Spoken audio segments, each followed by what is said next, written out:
রাগ করে তুমি কেন আসছো বলো? রাগ করে কেন? কি আছে এখানে? কি আছে শোনা? কি আছে তোমার এখানে?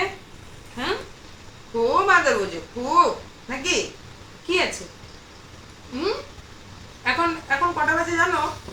তুমি রাত বিরাতে যখন তখন তুমি চলে আসো না? আওয়াজ পেলেই হলো।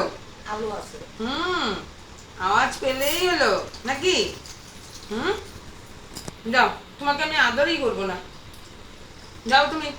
ওদিকে কেন? হুম, ওদিকে কেন? কেন বলো আগে? ওদিকে কেন? কেন? ওনাটা দু পায়ে হাঁটতে পারে। হুম, কেন বলো? হুম, একটু কোলে, ও বাবা, তুই তো এখানে পটি করে রেখেছিস কেন বল? হুম, ওর বাকলটা ছো তুলে না। নিয়ে ছো না, ছো না, ছো না। মাছ টাছ দেখে এটা আমার ছো না।